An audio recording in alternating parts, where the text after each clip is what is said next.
I don't know if any of you have ever experienced technical difficulties before. Bet you have sometime in the last couple of years. So Bill and I had to get mics. So inside baseball, everybody, a member of our team was with Bill. All was well. I show up. They can't see me. Then they could see me. Then Bill couldn't hear me. But we got it. We got there. And so welcome, everybody. We're glad that you're here. I heard in the background that Bill is sitting in a conference room in the Minneapolis airport. And he just landed after flying in from Jackson Hole, Wyoming. Is that right? So we're glad that you've taken some time with us this morning, Bill. If you all don't know Bill George, let me tell you about Bill, and you're going to wish you already knew, but you'll be glad that you know now. Bill George is the former chairman and chief executive officer of Medtronic.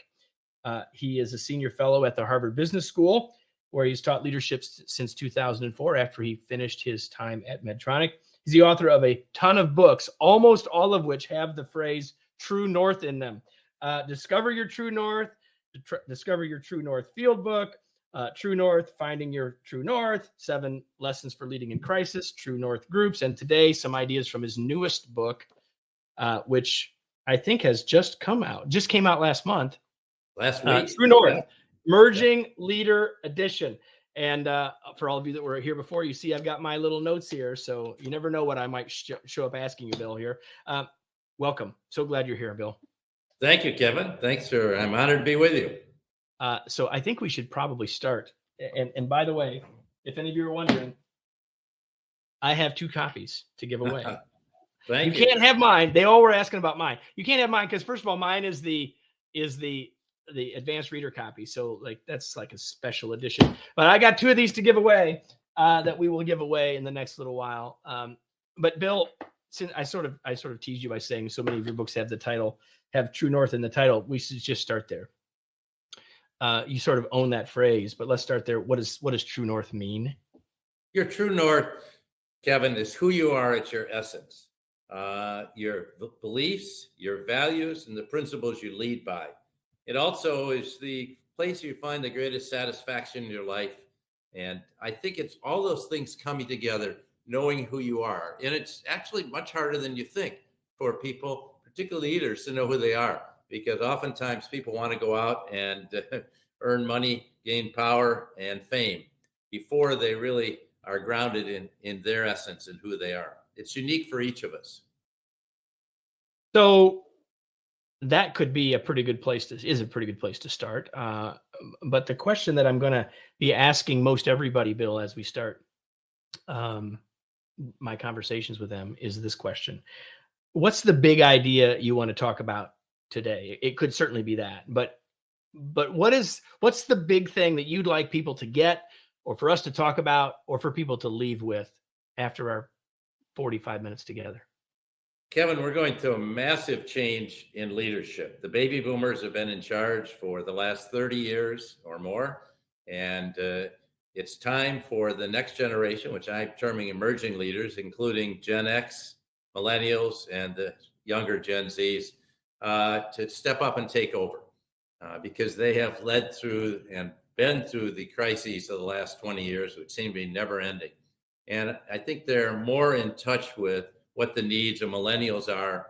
The whole mode of leadership has changed dramatically. And I was coming up, was all about command and control. GE was role model company. Jack Welch was a role model leader. I didn't lead like that. Many other people didn't.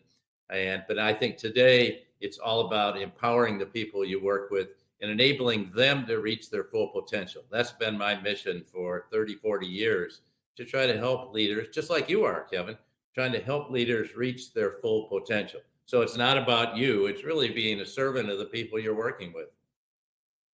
Oh, so Emily says she's a rising millennial. So I'm not real big on labels, everybody, but if you're a millennial, just give us a millennial in the chat. You can all tell that neither Bill or I are that. So just give us that you're a millennial, just because I want to keep you chatting over there is what we're trying to do. So you can put whatever label you want to put over there. Katrina says she's a proud Xer, so you don't have to be a millennial. Just tell us over there what you are. I don't know what I am. I'm just Kevin. But Bill, there's 4 things that you talk about in this book to get at that point, and I'll just sort of frame us that way. And And it's the 4 parts of the journey are: discover yourself, which you sort of hinted at. There's more to it than that. We're going to get at that in a minute. Develop yourself, lead people, and navigate today's challenges. We sort of talked, there they all come, X and Y's and M's and suches. So you sort of talked a little about the first one, like discovering ourselves, and the last one a little bit about the fact that there are these challenges. So we're going to get at all of those things as we go. But as I have told people, I'm going to pick quotes from everyone's books that I'm talking to as a way to start. And so it's not a quiz. I'm not going to tell you what page I'm on or anything. I'm just going to read you this. This is for everyone to hear. And then, Bill, I want you to respond to it. You wrote early in the book, actually, page 2, as it turns out, the hardest person you will ever have to lead is yourself. Talk about that. I think, it took me a long time to learn how to lead myself, because I think we have to learn self-awareness. You're born with your IQ. It's built in, but your emotional intelligence is not. It's something you learn through relationships with other people. Leadership is all about building enduring and authentic relationships. And that takes time to learn what to do and what not to do. I was the kid who tried too hard to jump into leadership too early, lost 7 elections in a row before I finally woke up, and some people gave me some very sound advice and said, Bill, no one's ever going to want to work with you, much less be led by you, because you're moving so fast to get ahead. You don't take time for other people. And that was like a blow to the solar plexus, because they were right. And I had to do my own self-help leadership development plan for the next year, trying to figure out and build those relationships and get honest feedback from people.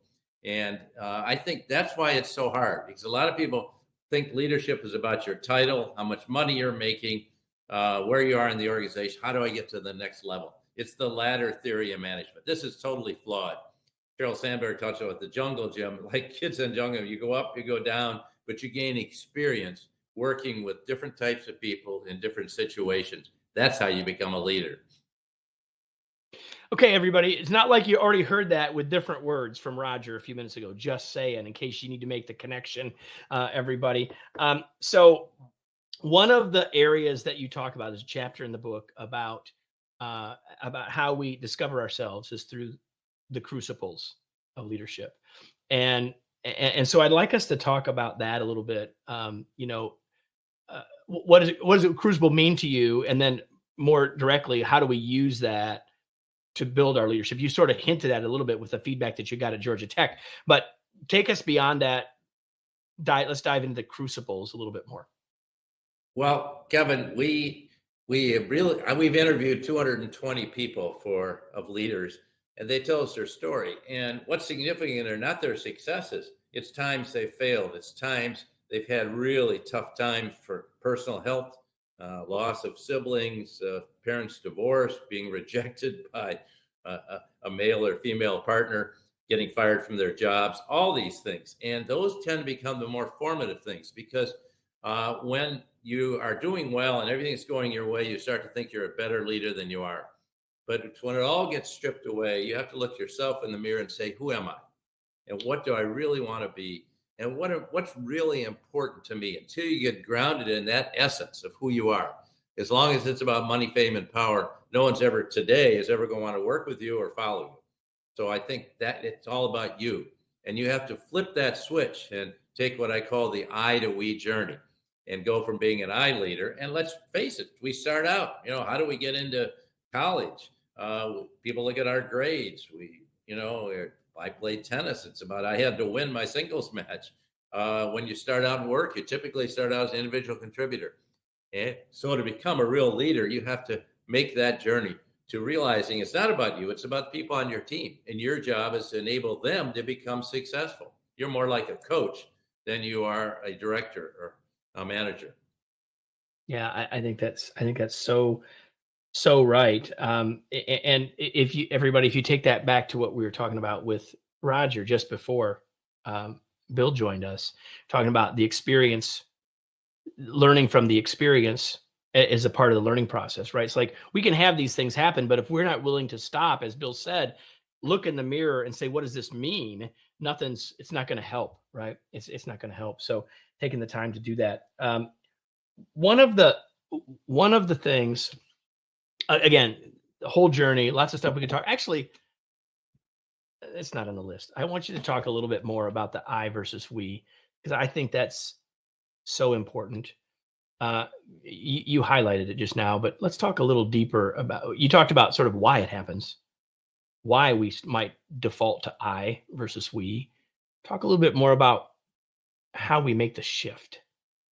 Well, first of all, this is more important than ever because millennials don't want to work for someone when it's all about them. They're not interested in helping you become successful or make more money. They want to fulfill their own dreams and hopes.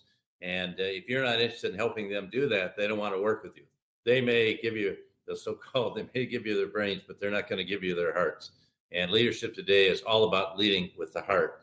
So you've got to make that shift to become a servant leader, as Robert Greenleaf once described. That's your job. The people are out there to serve you. We've thought about that. Oh, I have a huge organization. They do what I tell them to. Doesn't work today. That shift is you're really there to serve the people that work for you and your peers, as well as your subordinates and even your bosses. But if you just serve your bosses, you're not going to make it today. And that's the big shift from the baby boomers to the Gen Xers and the millennials. And that's how people want to be empowered. They're not going to want to work for somebody that it's all about them. They want to be empowered to reach their goals, and they want to see that they can fulfill their purpose. That's why a lot of people are resigning today, this great resignation, because they find, nothing but working for the man, so to speak, but not really having the opportunity to fulfill their own desires. I think we've got a question that I want to, there it is. So the question, Sandy asks, you said it's time for the next generation to step up. You also said it takes time to gain experience. So how do you balance that, right? Does it have to be the next generation if someone with the right mindset is ready to step up? So I guess her question is really about the balance between being ready to step up and having had the experience to do so. Well, I encourage you to step up right now. Don't wait for somebody to tap you on the shoulder. You don't need to get that title. I was just with a 27-year-old woman that led a group of us, an outdoor experience for the last 6 days. She was a fantastic leader. She has no direct reports, but she knew how to bring people together, and be very flexible. And that's what we were looking for today. So I encourage people. We've had this idea of the leader is that CEO up on top, and we all have to do what he, because most of them were men, wants us to do. And that's such a flawed notion. And frankly, millennials are not going to work for somebody like that. And so give people the opportunity now. I had an opportunity at 27 to start the consumer microwave oven business for Lindt Industries when there was no microwave oven market. This is 1970. It was a great experience. And yeah, I was over my head and hired people twice my age and twice my salary, but we had enormous success for 8.5, 9 years. So I learned to depend on people who knew a lot more than I did about the marketplace, about the technology, about manufacturing. And that was just a great learning experience. But you learn to depend upon your subordinates, upon people you work with, and don't think you can do it all yourself. So that's I think that's a big idea here to flip. Someone said, let's flip the organization upside down. I think it was Matt. Matt's absolutely right. Let's put the customer on top, Kevin. Who are we serving? Are you serving your clients? Are you serving? And then let's put the frontline employees at the next level. And then all the rest of us come in a triangle. We're there to support the front line. And who was it that saved us during COVID? It wasn't people like us sitting at home on Zoom screens. It was all those people out delivering food or manufacturing life-saving products, or like my son, who's a surgeon at UCSF. You don't do surgery from home. He had to be out there, and they're risking their lives. Or a barista at Starbucks, or a stock clerk at Target. These people, or somebody in the Amazon warehouse, these people are all frontline workers. That's over half the workforce. And I think we haven't understood that. Our job is to make them successful. We've had too many people in the middle trying to minimize that. And one of the key learnings here, Kevin, is do you look at the people in your organization as a cost or an asset? And throughout the 90s and really the last 20 years, we tended to look at labor, so to speak, as a cost. And how do we minimize it? And, Macy's takes all the support people off the floor. Bob Nadelli tried to do that at Home Depot and almost sunk the place. Those are the people that make you go, that really know what's going on. Those people at Medtronic go out and work with doctors that can help them. That's the people that make the organization go. People on a manufacturing line that know that quality is the most important thing. It's not just lowest cost. So I said once to an organization recently that has 300,000 people, you love your brands as a consumer organization. You love your brands. They're fantastic. You love your products. But you know what? The value of this organization walks out the door every night when they go home. And if you don't value those people and make this a great place to work, you're never going to be successful. And my take on that, and I agree 100%. My take on that is that that's always been true. It's just that the millennials and younger are smarter, Bill, than our generations were, because they're not willing to put up with living in the yes sir world. It's not that we, when we were 25 or 30, didn't want that too. It's just that we weren't smart enough to know to ask for it. So I think we're really talking about human behavior here. And so while it's super important for us to think about it in terms of these generations, it's truly human behavior. And that when we can, as someone said in the chat earlier, when we can engage people's brains and their heart, then we got something. And that's what we really want to try and get to. And I think that's what you're saying. There's a couple of did you want to say something about that? Yeah, I want to comment on that. Leadership today has shifted from leading with the head to leading with the heart as well as the head. And by the heart, my colleague Hubert Jorillo wrote a book, The Heart of Business. David Gergen, colleague at Harvard, has written a book called Hearts Touched by Fire. Yeah, you can't engage people just with their heads. The differential is when people give you their hearts. And what do I mean by that? To lead with your heart, you have to have high level of self-awareness, as Satya Nadella says. We have to be learn-it-alls, not know-it-alls. Second, you need to have compassion for the people you're serving, and particularly your customers. And you need to have empathy for the employees, the challenges people are going through today. And you need to have a passion for the business. If leaders don't care, it's like a football coach doesn't care if they win or lose. Well, not going to do much of a job. But most important of all, you have to have courage. And I've seen some great managers have no courage. Reach the level of CEOs in their companies did not do well because they lack courage. So you have to have courage. You have to have courage to make decisions. You may make mistakes and it may not go well. There's no perfection out there. And you may be criticized. You may take a lot of shots. So those qualities of the heart, your IQ is pretty much the same from age 10 to 60. It doesn't really change.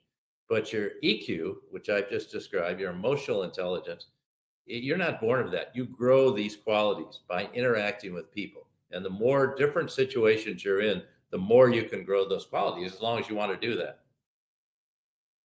We're going to talk very specifically about EQ, everybody. Not that I want you to stay all day or want you to come back, but at 4 Eastern time, you want to be here because that's exactly what we're going to talk about then, for sure. Bill, some questions have come in that I thought we'd chat on for a second. One is from Marina, who says, how do you recommend a subordinate back? How do you recommend the subordinate back the I to we journey with a supervisor who is more I focused? In other words, I'll reframe the question. How do we be influential to help others see and want to make that journey with us? Boy, this is the big challenge. Every time I teach a class at Harvard, I say, do you have any toxic leaders in your organization? They all laugh at me because of course we do. And I think top management's been fooled by promoting a lot of people that look good on paper that really are not good leaders. And I think we need to move these people out. But if you're stuck with a boss like that, I've had a number of people ask me about this, calling, Bill, I'm getting ready to leave a great organization. Because today people don't leave companies, they leave bad managers. And if you're working for somebody like that, what I encourage you to do is try to figure out what your boss's needs are, make them look good, but continue to lead in the way you want to lead. And because you're making them look good, ask them to give you the freedom to lead the way you want to lead. Now, look, if it gets too bad, your boss is taking credit for everything you do or directing you and not allowing you to lead the way you want to lead, at a certain point in time, look for another job in the same organization. Like I said, I had people call me from great organization. One of them said, it's horrible. My boss is pushing me into the ground and won't give me any credit for what I'm doing. Next thing I know, he called back and he said, she just got fired. So I said, well, I told you it was a good organization. Another one works in one of the great organizations in the world, same thing. And he got it transferred to another department. And this person whose ex-boss wasn't very happy with him, but hey, he's flourishing. He actually got a promotion and doing extremely well. So hang in there. I don't think you have to change already. But if it gets bad enough, yes. You don't want to spend your life working for a toxic leader, because you say it won't rub off on you. It will rub off on you if you work long enough for a toxic leader. And if you start playing that game, you're not gonna flourish. You're not gonna fulfill your goals. We're talking with Bill George about True North, emerging leader edition, and I think Marina needs a copy. That was a great question, and she asked the question that he gets asked all the time. So Marina, info@virtualleadercon.com. Send us your mailing address. We can't mail it to you if we don't know where to send it. So there's one for you. We have some other questions that have come in. A couple questions about mentoring. The question is, what about? And I'm gonna ask a couple questions together. There's a comment about the importance or value of mentoring, and then Bill, what are your thoughts about reverse mentoring? How can more senior leaders learn more by getting some reverse mentoring as well? So thoughts about those two things. Two great questions, Kevin, both extremely important. First of all, we all have to have mentors, wise leaders. And I think many of the baby boomers who've kind of done their thing, they can move aside and become mentors to younger people. And I think that's an extremely important role. I've had some great mentors. The reason I got that job at 27 is because I had a mentor that gave me the shot. When I went to Harvard Business School to teach, another professor kind of taught me the ropes of academia, because I didn't know anything about it. I'm not trying to be an academic, but I still have to know the ropes. And then he eventually became our dean, didn't know you. Now, reverse mentoring is fantastic. I mentor a lot of people, but I tell you, they mentor me. And I think particularly, I wrote this book with Zach Clayton, who is a fantastic tech entrepreneur, 37 years old, founded his company. The country hit some rough spots, but it's flourishing now, thanks to his leadership. But I've learned more from him. I went to him to help me with social media, and he taught me about how to use social media. So I actually love social media because he taught me how to use it well and what not to do. So I think we need reverse mentors. You know who really needs them, Kevin, are boards of directors, because most of the board members are around 60 or 70. And sometimes I've had people say, oh, these millennials, they just want to change jobs all the time.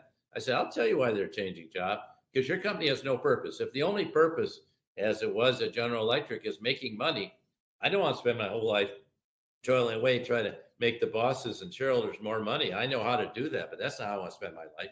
We have to have a sense of purpose, a deep sense of purpose. And so I think boards would do well to have some people in their 40s for sure, maybe even younger, on their board to learn more. And I think they don't do that, and that's a form of diversity that they're lacking right now. I'm gonna shout out, and this may not be the only place it's true, but I know it's true here. So I am a proud alum of Purdue University, and Purdue has for many years had a student member of the board, and it's to that very point, right? Like, they're one of the major constituencies from which this organization exists, and so I've long felt, and if truth were told, wish I have been that person. But the reality is, I think it's a tremendous example. And I'm not saying it's the only one, but I think it's a really good one. I love that. So Elizabeth makes a comment, and I know that everybody, what you're doing in the comments in the chat is fantastic. It's exactly what we want. And I'm going to tell you that I'm not going to be able to keep up with all of it. So if I don't happen to mention yours, I don't want you to get upset in any way. But I see Elizabeth's question about being vulnerable. Do you have any comment about, I'm sure that you do, Bill, about our role as a leader and how vulnerability, our willingness to be vulnerable, plays into that and our success? I think you have to be vulnerable. When you make a mistake, you got to admit your mistake. I started my career working U.S. Department of Defense under Robert McNamara, a brilliant man, far more brilliant than I could ever be. But, no one can ever make mistakes. And you won't believe there were tens of thousands of people trying to cover up the mistakes we made in Vietnam, to be honest. So I think as a leader, I've got to admit my vulnerabilities, my mistakes. If I set myself up on a pedestal, like I'm above you folks, and how can you admit your mistakes to me? And the only way you can have an organization is for people to come forward and say, hey, we screwed up here, boss, or here's what happened, or here's what went wrong. And then you can get help. I used to tell people, I need to know about those things. I'm not clairvoyant. And you'll never get fired at Medtronic for making a mistake, but you will get fired for covering one up, because we need to know what's going on. Then we can get the best people in the company, or if we have to call in, just in Medtronic's case, best doctors from around the world to help us solve a problem. We can do that. So vulnerability is power, because you have the power then, because no one can say, oh, you don't admit your mistakes, so you don't get into all that. You can be really honest. And it's interesting. A good role model for leadership is the Alcoholics Anonymous organization, which, the first thing you say is, I'm an alcoholic. Okay, I told you that. You aren't looking at me like, oh, some guy can't control his alcohol. No, that's who I am. And so I think doing that, we've opened up the whole LGBTQ role, where so many people were forced to be in the closet because they couldn't admit who they were. Now people can openly say, I have a husband, or, I have colleagues at Harvard say, female professor, I have a wife. Great.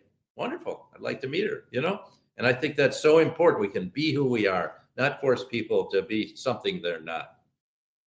I love that. I would be remiss to let some of you that are here to not acknowledge you. We dove right in with Bill, and there's a lot of folks here in Virtual LeaderCon, and there are some of you that are here on LinkedIn Live. Now, you're hearing these words about a minute after I'm saying them, but you're here, and we're glad that you're here. And so I hope there's some comments going on there as well that I can't see at this moment. It failed. My team just said we're not live on LinkedIn. It failed. So never mind, everybody, about that. We'll just move on. Speaking of vulnerability, oh well. We'll move on from there. So you were just talking about a couple of things about from vulnerability, and then you sort of moved into sort of how people are different. And there's a lot of discussion these days about being inclusive as a leader. And in your chapter in the book about inclusive leadership, I like it because you took a broader look at that than I think a lot of people do. Like, that word inclusion has become an important word in the language, a touchstone in our language. And yet I think it's paradoxically been pigeonholed a bit. So from your perspective, let's talk about what it means to be an inclusive leader. Well, I think you look at who the real people are. You don't look at them through external, things like gender, race, religion, sexual identity, any of those, or national origin. But more important, I joined an organization where I came in at 38, and everyone else had joined at 22, and I ever felt like I was fully included in that organization. So you want to create, Kevin, a sense of belonging. I really belong here. That's what we try to do at Medtronic. Everyone, we share a common goal of restoring people to full life and health by restoring their health, extending their life, and alleviating their pain. And this became something we come together around, that common bond. It was an external bond. If it's an internal goal, we're just trying to make $3.91 a share. See, people don't feel a sense of belonging. That no one's going to feel, oh, I belong to an organization that makes $3.91 a share. Isn't that fantastic? Really? No, but I belong to an organization that's doing great things for people. Hubert Joly understood that at Best Buy, went from hard sell to trying to help people with technology. And it became a huge unifying force around that company. And not to be hard sell, but build relationship with customers. And it changed everything. So I think you really have to understand that that's so important, that we unite around a clear sense of purpose. And so that's why I'm a strong advocate for creating an organization where everyone feels like they belong in there. Otherwise, how can they perform their best? If I go to a meeting, my wife used to say that she was the only woman in the room in a business meeting, and she'd say something and people would kind of ignore her. And then 10 minutes later, someone across the room would say the same thing. Oh, yeah, that's a great idea. And so we need to overcome that and make sure that we're not just hearing the loud voices in the room. We're hearing the people that may have more to say, but are quieter, and you have to draw them out. So these are all things about how you make sure they're included. In every business meeting I had before we made a decision, we went around the room and asked everyone, you've heard all the issues, you've heard the pros, you've heard the cons. What's your opinion? Then we'll make a decision, rather than just let the loudest voices in the room dominate. So there are subtleties to inclusion that go way beyond the external factors we normally think of. And what I'm against is saying, oh, we have diversity in our organization. And I saw this at Goldman Sachs before David Solomon took over. we have great diversity. I said, this is great. How come no women, no people of color have ever run a major business here? And David Solomon came in as CEO, and within a year, he had promoted a dozen people of color and a dozen women to 24 people to key roles in that organization, including run one of their most important businesses. So I think that attitude of feeling like we need to get people who really can contribute and give them the opportunity to feel fully included. You see if there's one more. Whoops. Now I lost there we go. Get my screen back. I'm going to look at the questions the group has asked, but while I'm looking at those, Bill, what's the question I didn't ask that you wish I would have? Well, I think we've covered a lot of territory. And I think one of the questions is, are the millennials and Gen Xers really ready to step up? And see, that's where I see different roles in life. So I use a lot of baby boomers who I consider role models for the next generation. I mentioned Hubert. I mentioned Corey Berry, now the CEO of Best Buy. I would mention Mary Barra at General Motors, Satya Nadella. These are baby boomers who are role models for the next generation. So the question is, what are the roles they're going to have? See, I see a lot of times the senior leaders more as coaches. So that's the question I have. How do you empower people? And I would answer my own question, Kevin, by saying we have a chapter called The Leader is Coach. Well, what's that mean? It's an acronym. First thing you have to do today, people have to know you care about them. Until they know you care about them, they're not going to give you their hearts. I can assure you of that. And then you organize people into what we call their sweet spots. Think of a sports team. You want to get everyone, like a soccer team, in the best position field for them that maximizes their strengths, minimize their weaknesses, and where they're highly motivated. Then you align them around the mission and values. And then I think coaches can be very challenging. I think as a coach, you need to challenge your people to step up, give you their best game. One of the worst ideas I've heard, Kevin, is the idea of quiet quitting. This is the new thing everyone's writing about. I mean, why would you stay in a job and I'm just going to do the absolute minimum? I mean, would you spend your life doing that? That's horrible. If you're really unhappy, quit. But find a place. And so I think as leaders, we need to challenge people. Kevin, are you giving us your best game today? I'm not sure. I think there's so much more you can do. And to help you, I can help you. Others can help you become an even better leader. So it's not a soft kind of leadership. And then finally, the final H is help. Get down and help people. Work with them. Get out of the meetings in the ivory tower and get out on the front lines and work with your people. I remember Hubert, when he first went to Best Buy, he put on a CEO in training blue jersey and worked with the salespeople to learn.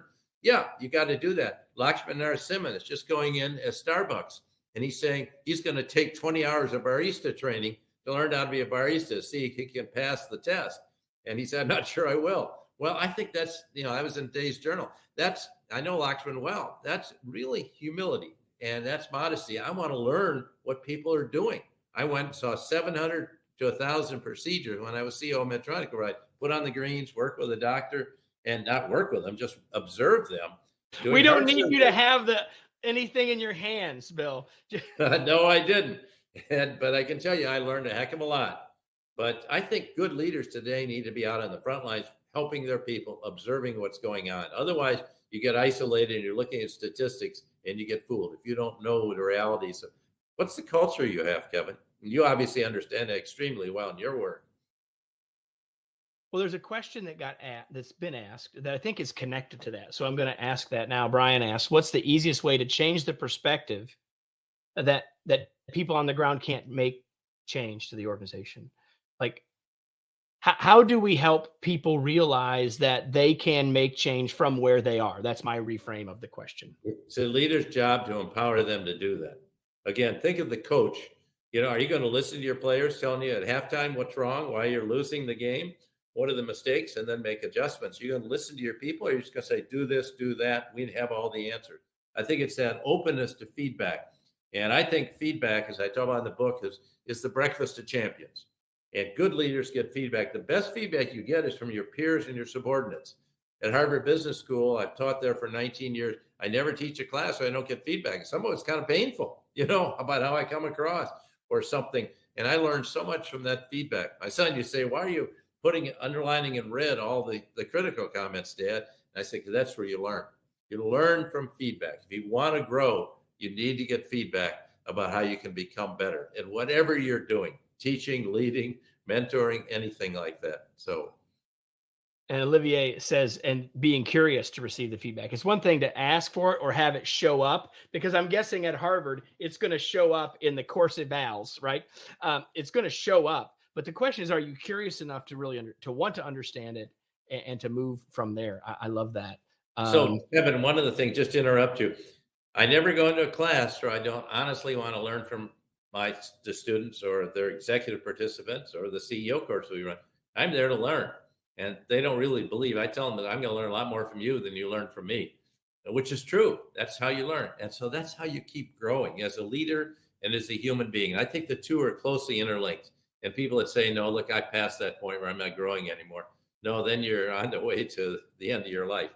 I think I'm learning a tremendous amount right now, just in listening to some of the feedback, listening to you. Well, and someone said earlier, I'm going to go up and find it. Jill said, back to this quiet quitting or whatever, resignation in place. And Jill, my comment would be, number one is, we say RIP when someone dies. Resignation in place, that's what it seems like to me, number one. And number two is, if we've stopped growing, Bill, to your point, then that's resignation in place, RIP, right? I've got a question, Bill, that I want to ask you that you probably weren't expecting, but it's one of the things I want to do before we finish. The question is, what's one thing that you've learned about learning? That's kind of what we were just talking about. And it's been in the chat, and it's certainly a part of our belief here at the Kevin Eikenberry Group is that to be a better leader, we must continue to learn. What's one of the things that you've learned in your life, maybe beyond this piece about feedback you just mentioned? What have you learned about learning? That you have to dig deep. Don't take the superficial. And if somebody says something to you that may feel a little bit offbeat, ask them to go deeper into that and understand where they're coming from. Why do you feel that way? Why would you do that? Help me understand. And I think that whole approach, just help me understand what you're thinking about. And can you take that a little bit deeper, is something I learned. I learned so much by asking people to explain what's behind that, or why are you emotionally upset about this? What did I do to make you angry? Please explain to me. I didn't intend to do that. And so then that's how I learned my mistakes. But more importantly, I learned more about where they're coming from and understanding people. And I think what I've learned over the years, people want to share with you who they are and what their feelings and what their emotions are, what their challenges are. And if you wonder why they're quitting, they'll always tell you they quit for more money. That's certainly not true. They quit because they weren't sure that anyone really cared about them in the organization. They didn't feel that they were fully included in the organization.